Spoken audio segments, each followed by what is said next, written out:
हाँ, तो बच्चों आज अपन बात करेंगे क्लास 10th के हिंदी विषय के बारे में, ठीक है ना? जो मतलब आपका आगे होने वाला है अगले मंथ, ठीक है? तो चलो वीडियो को जल्दी से स्टार्ट करते हैं। तो हाँ, तो बच्चों इसका जो फर्स्ट क्वेश्चन है वो देखो, स्वयं प्रकाश का जन्म कब हुआ था? ठीक है ना? तो सन 1947 के अंदर हुआ था, ठीक है ना? 20 जनवरी 1947 को, ठीक है? फिर जो सेकंड क्वेश्चन है, जिस समास में पहला पद अवयव हो उसे क्या कहते हैं? तो उसे अपन अव्ययी भाव समास कहते हैं, ठीक है ना? फिर जो तीसरा क्वेश्चन है, उत्साह कविता में बादल किसका प्रतीक है? तो ये बच्चों क्रांति का प्रतीक होता है, ठीक है ना? फिर दीर्घ संधि वाला शब्द है, तो इसमें ऑप्शन नंबर जो ए है हिमालय, ये हमारा राइट आंसर हो जाएगा, ठीक है? फिर अगला क्वेश्चन देखो, ये कह रहा है लेखिका की गंतों में सुबह आंख खुलते ही बालकनी की ओर क्यों दौड़ी? तो वो कंचनजंगा को देखने के लिए दौड़ी थी, ठीक है ना? फिर अगला जो क्वेश्चन है, कमल का जादूगर किसे कहा गया है? तो राम वृक्ष बेनीपुरी को कहा गया है, ठीक है ना? फिर लेखक के बचपन में अपने पिताजी के साथ कौन सा खेल खेला करता था? तो बच्चों कुश्ती खेला करता था। फिर शिशु की जो मुस्कान है वो कौन सी है इन चार ऑप्शंस में से? तो इनमें से बच्चों सही आंसर क्या हो जाएगा? दंतुरित। ऑप्शन नंबर जो ब है वो हमारा राइट आंसर हो जाएगा, ठीक है? फिर जो अगला क्वेश्चन है, बाल गोविंद भगत कौन सा वाद्य यंत्र बजाते थे? तो वो बच्चों खंजड़ी बजाया करते थे, ठीक है? फिर अपनी आत्मकथा को कवि ने क्या बताया? तो बच्चों इसमें आंसर तो भोली होता है, लेकिन इसमें ऑप्शन नंबर जो स है व्यतीत, ठीक है ना, ये इसका राइट आंसर हो जाएगा, ठीक है ना? फिर जो अगला क्वेश्चन है, संस्कृति पाठ के लेखक हैं? तो बंदत आनंद कौशल्यायन, ये ऑप्शन नंबर जो सह दे रखा है वो हमारा राइट आंसर हो जाएगा, ठीक है? फिर जो अगला क्वेश्चन है, रामचरितमानस कवि की रचना है? तो इसमें तुलसीदास इसका राइट आंसर हो जाएगा, ठीक है? फिर आगे बात करें तो दूसरा जो क्वेश्चन है बच्चों वो रिक्त स्थान का आपका रहने वाला है, ठीक है ना? तो इसका फर्स्ट ऑप्शन देखो, प्राय गुण दोष अवस्था व्यापार अमूर्त भाव तथा क्रिया कौन सी संज्ञा के अंतर्गत आते हैं? तो ये आता है बच्चों भाववाचक, भाववाचक संज्ञा के अंतर्गत, ठीक है? ये इसका राइट आंसर हो जाएगा। फिर जो ख है, जो सर्वनाम निकष्ट तथा दूरस्थ व्यक्ति या पदार्थ की ओर संकेत करते हैं उन्हें निश्चयवाचक सर्वनाम कहते हैं। तो इसमें बच्चों निश्चयात्मक हो जाएगा, ठीक है ना? निश्चयात्मक, ठीक है? फिर जो अगला है, परिमाणवाचक विशेषण के कितने उपभेद हैं? तो बच्चों दो हैं, ठीक है? फिर अनुज शब्द में कौन सा उपसर्ग है? तो इसमें बच्चों अनु उपसर्ग है, ठीक है? ये इसका राइट आंसर हो जाएगा। फिर जो अगला क्वेश्चन है कि जो अवयव क्रिया की विशेषता का बोध कराते हैं उन्हें क्रिया विशेषण कहते हैं, ठीक है? यानी क्रिया की जो विशेषता बतलाए वो क्रिया विशेषण होता है, सीधी सी बात है, ठीक है? तो इसका राइट आंसर क्या हो जाएगा? क्रिया विशेषण, ठीक है? फिर जो अगला क्वेश्चन है बच्चों ये है आपका मतलब गद्यांश का, ठीक है ना? तो इसमें से मतलब आपको पढ़कर आंसर देने हैं, ठीक है ना?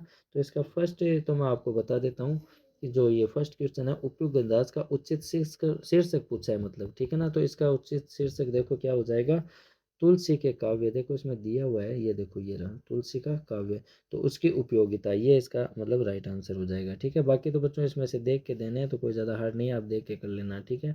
फिर जो चौथा क्वेश्चन है वो भी मतलब आपसे पद्यांश पूछा है, ठीक है ना? तो इस पद्यांश को देख कर मतलब आपको इसके राइट आंसर देने हैं, ठीक है ना? तो इसका फर्स्ट क्वेश्चन देखो क्या कहता है, उपयुक्त पद्यांश का उचित शीर्षक, तो इसका उचित शीर्षक बच्चों बचपन हो जाएगा, ठीक है? ये इसका राइट आंसर हो जाएगा, बाकी आप कर लेना। फिर जो खंड ब है उसमें देखो क्या पूछ रहा है, मतलब फर्स्ट पांचवा क्वेश्चन देखो, निम्नलिखित मुहावरों का अर्थ लिखते हुए वाक्य में प्रयोग करना है। तो फर्स्ट देखो, आसमान सर पर उठाना, तो इसका मतलब अर्थ क्या हो जाएगा, मतलब बहुत ज़्यादा शोर करना या उद्यम मचाना, ठीक है ना? तो बहुत ज़्यादा शोर करना, बहुत ज़्यादा शोर करना, ठीक है? आवाज़ करना जो भी है, या फिर उद्यम मचाना, ठीक है? फिर वाक्य का प्रयोग आप कर लेना, ठीक है ना? फिर जो अगला है, ओंखली में सर देना, तो ओंखली में सर देने का मतलब बच्चों यही हो गया कि अपन किसी जोखिम को मोल ले लेते हैं ना, तो इसका राइट आंसर हो जाएगा जोखिम को मोल लेना, ठीक है? या फिर जोखिम ले लेना, कैसे भी मान लो, तो ये इसका मुहावरे का अर्थ हो जाएगा, ठीक है? फिर जो छठा क्वेश्चन है वो देखो क्या कह रहा है, बाल गोविंद भगत की तीन चारित्रिक विशेषताएं बतानी है, यानी उनमें क्या क्वालिटीज थी वो हमें बतानी है, ठीक है ना? तो एक तो वो मतलब कबीर के भक्त थे, ठीक है ना? एक तो वो कबीर के भक्त थे, कबीर के भक्त, एक तो ये विशेषता थी उनकी, ठीक है? फिर दूसरी क्या हो जाएगी, मतलब झूठ नहीं बोलते थे, झूठ नहीं बोलते थे, ठीक है। और एक अच्छा व्यवहार रखते थे, तीसरी ये हो जाएगी, ठीक है, अच्छा व्यवहार, व्यवहार, ठीक है। तो ये उनकी 3 विशेषता पूछी है, तो आपको इसमें 2 नंबर मिल जाएंगे, ठीक है। फिर जो अगला क्वेश्चन है, गोपियाँ कृष्ण को हारिल की लकड़ी क्यों कहती थी? तो देखो बच्चों, हारिल एक पक्षी है, ठीक है ना। तो उसकी मतलब हारिल की क्या विशेषता थी कि वो मतलब अपने पंजों में कोई ना कोई लकड़ी या फिर तिनका रखा करता था, ठीक है ना। तिनके को पकड़े हुए रखता था। तो वैसे ही गोपियाँ जो थी वो श्री कृष्ण को मतलब अपने हृदय में मतलब रखती थी, ठीक है ना। तो इसलिए उसको जो गोपियाँ हैं कृष्ण को हारिल की लकड़ी कहती हैं, ठीक है। फिर अगला जो 8वां क्वेश्चन है, नवाब साहब ने खीरे के फांकों को बिना खाए क्यों फेंक दिया था? तो वो अपना मतलब जो नवाबी रूप था वो दिखाना चाहते थे, इसलिए उन्होंने उसको बिना खाए ही फेंक दिया। फिर आपको जो 9वां क्वेश्चन है, उसमें आपको तुलसीदास के व्यक्तित्व और कृतित्व के बारे में मतलब बताना है, ठीक है। फिर जो 10वां क्वेश्चन है, लेखक यशपाल का जीवन परिचय आपको देना है। फिर मुरझाकर गिर रही पत्तियां क्या संदेश देती हैं? तो बच्चों इन क्वेश्चंस को आप याद करना, ठीक है। फिर खंड 6 के अंदर आपसे मतलब पैसेज पूछा है, तो इस पैसेज को देखकर मतलब आपको आंसर देने हैं, ठीक है ना। तो ये पैसेज मतलब यहाँ पे पढ़ा है, ठीक है ना। तो ये सारे इसके क्वेश्चन है। फिर अथवा में भी आपसे ये पैसेज ही पूछा है, ठीक है ना। मतलब गद्यांश पूछा है और इस गद्यांश में से मतलब आपको आंसर देने हैं, तो ये तो ज़्यादा हार्ड है नहीं, ठीक है। फिर जो 13वां क्वेश्चन है वो पद्यांश का आया है, ठीक है ना। पद्यांश को पढ़कर मतलब आपको आंसर देना है, ठीक है ना। जैसे गोपी ने उद्धव को बड़भागी क्यों कहा है, तो इसका आपको हिंदी ट्रांसलेट आना बहुत ज़रूरी है बच्चों, तभी आप इसका राइट आंसर दे पाओगे, ठीक है। तो ये तो आपकी पाठ्य पुस्तक के ही होने चाहिए, तो आप इनको याद कर लेना, ठीक है। फिर उसके अथवा में भी मतलब ये पैसेज आपको दिया हुआ है, एक के नहीं, दो के नहीं, जो भी है ये पद्यांश दिया हुआ है और इसके क्वेश्चन यहाँ पे पड़े हैं, देखो ये रहे, ठीक है। तो इनका मतलब आपको आंसर देना है। फिर जो 14वां क्वेश्चन है उसमें देखो आपसे क्या पूछा है, बाल गोविंद भगत के पाठ के माध्यम से मतलब क्या दर्शाना चाहता है? फिर इसके अथवा में क्वेश्चन दिया, नवाब साहब ने अपनी खानदानी रईस होने का भाव किस प्रकार मतलब प्रकट किया है? लखनवी अंदाज के कहानी के आधार पर लिखना है आपको। फिर लक्ष्मण परशुराम संवाद के आधार पर लक्ष्मण के व्यवहार की विशेषता बतानी है। फिर इसके अथवा में क्वेश्चन दे रखा है, एक बच्चे की मुस्कान और एक बड़े की मुस्कान में क्या अंतर होता है, ठीक है।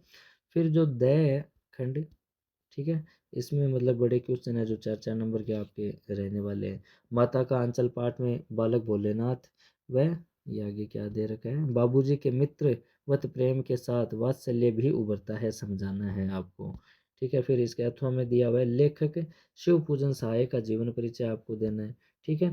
फिर जो 17वां क्वेश्चन है उसमें आपसे पूछा है, मेहनत कश बादशाहों का शहर किसे और क्यों कहा गया है, स्पष्ट करना है, ये 4 नंबर में आया है।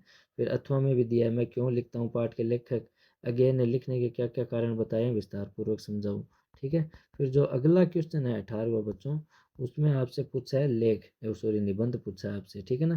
पर्यावरण प्रदूषण विद्यार्थी हो, तो ये तो आप कर लोगे, ठीक है ना। तो इनको आप तैयार करो, ठीक है बच्चों।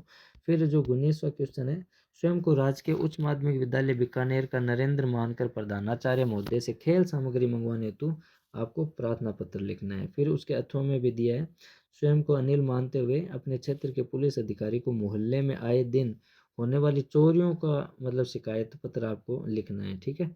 फिर उसके 20वां देखो क्या कह रहे हैं, ये लास्ट क्वेश्चन है बच्चों, दिव्यांग बच्चों द्वारा बनाई गई मिट्टी की मूर्तियों के बिक्री हेतु एक विज्ञापन आपको लिखना है, एडवर्टाइजमेंट आपको लिखना है। फिर नेत्रदान को प्रोत्साहन देने हेतु आपको एक विज्ञापन लिखना है। तो बच्चों ये सारा पेपर मैंने आपको दिखा दिया है, आप इसको तैयार कीजिए, इससे आपको बहुत ज़्यादा हेल्प मिलेगी। देखो बच्चों, रियल पेपर किसी के पास नहीं होता है, ठीक है ना। तो ये बात आप ध्यान रखना, लेकिन इनसे आपको हेल्प मिलती है, बस ये बात आप ध्यान रखना। तो आप इन क्वेश्चंस को मतलब ज़रूर तैयार करना, आपके अच्छे नंबर आएंगे। अब अपन मिलेंगे नेक्स्ट वीडियो में, तब तक के लिए बाय।